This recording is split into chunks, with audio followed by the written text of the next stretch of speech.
Prop drilling is a concept in React where data, or props, is passed from a parent component to a deeply nested child component through multiple layers of intermediary components. So these are components in between the child component that you want to get it to.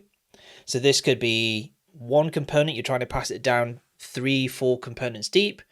Whatever it is, this is that method of passing the data down via prop drilling.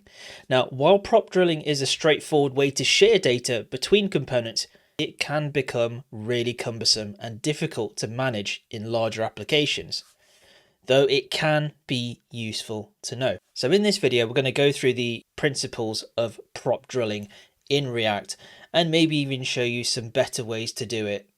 And really, prop drilling should be not a long-term fix, but more of a short-term fix. And I'll show you what I mean when we get into it. So here we have a fresh React Vite project I've just set up. I've just tidied up the app.jsx file. And I think let's go through a scenario. So imagine a scenario where you have a piece of data in a top-level component and you need to pass it down to a deeply nested child component. Now, without state management tools, you'd pass the data through each intermediary component as a prop. Now, this process is known as prop drilling. Now, to show you what I mean, I'm going to create a parent component, a child component, and an intermediary component. So this is a component that lives in between the parent and the child.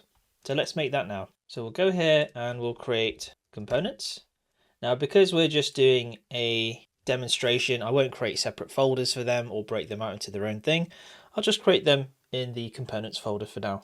So we have parent component, which I'm putting in through Pascal case, and then I'll create intermediate component.jsx. So this is the one that lives in the middle, and then the child component. So this one lives right at the very bottom. Okay, so we've got 3 components there. So I'll just create these components now. So, okay, that is the child component. That is the intermediate component. That is the intermediate component. And that is the parent component. So let's go into our app.jsx and call on the parent component. So going back to the scenario we spoke of, this is the top level component, app, and we want to pass it in to the child component.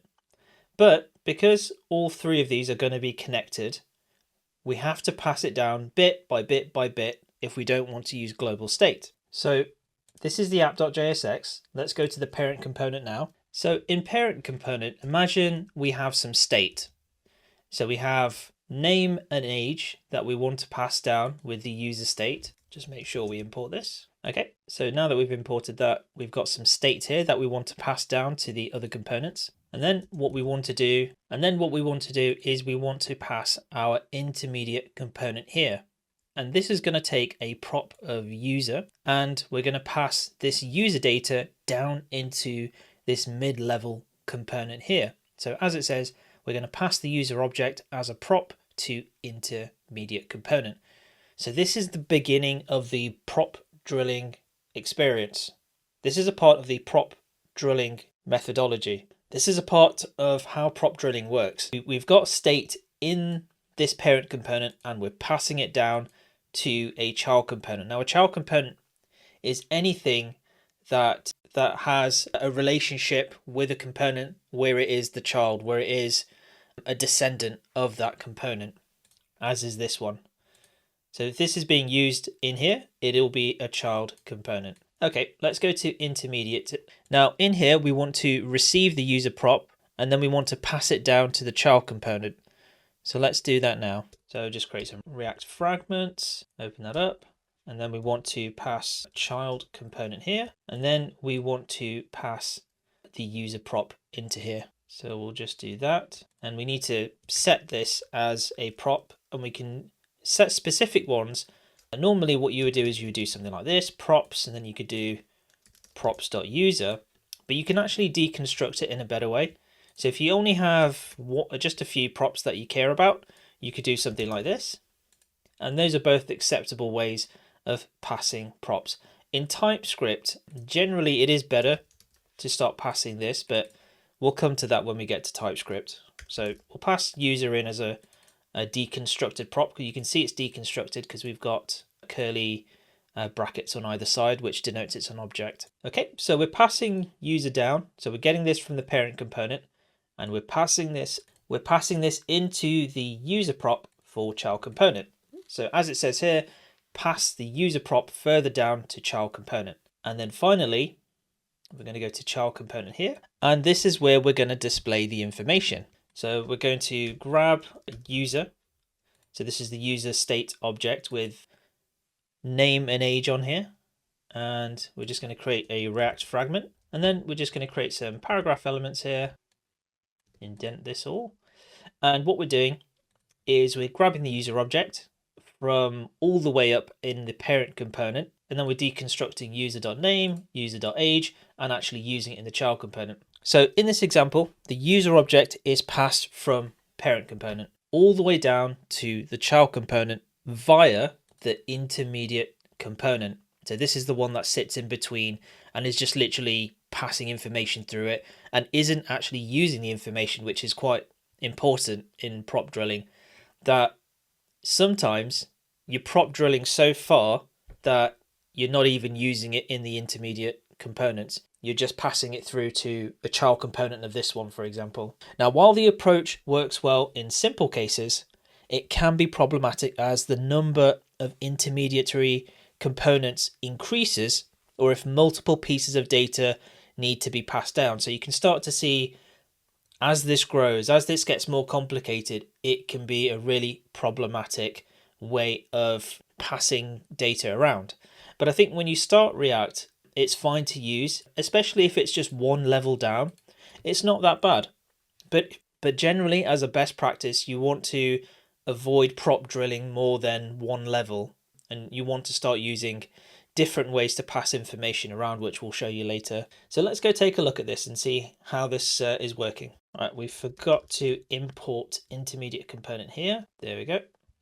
And let's go take a look now. So we can see here what's happening. This gives us a good idea of what child components are being passed in. So the prop drilling process starts off with the parent component, and that's being shown here. And then we're passing in the intermediate component, and then within that we're passing in the child component.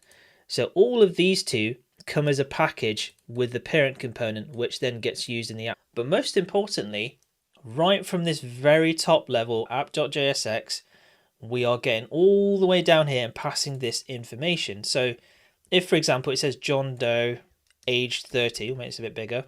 It says John Doe, age 30.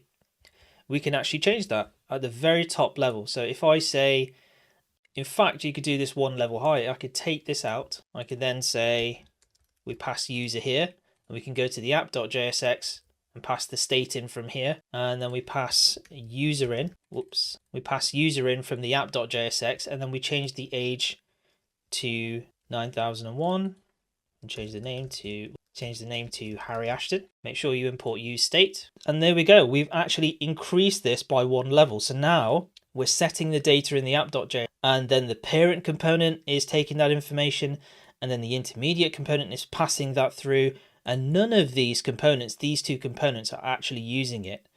It's only this one right at the very bottom that's actually doing anything with these two. And that is prop drilling. Now, while prop drilling is sometimes necessary, it's often better to use other state management techniques in more complex applications. For example, context API.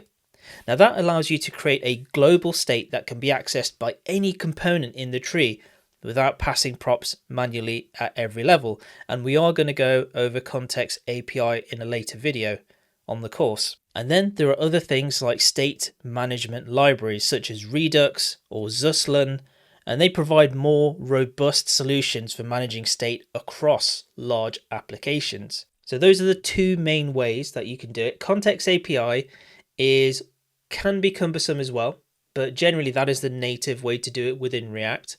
And then Redux and Zusland are more popular ones that have been adopted over the years by the community, and they're really, really popular. So prop drilling is a basic yet essential concept in React. While it's straightforward, it can lead to complications as your app grows.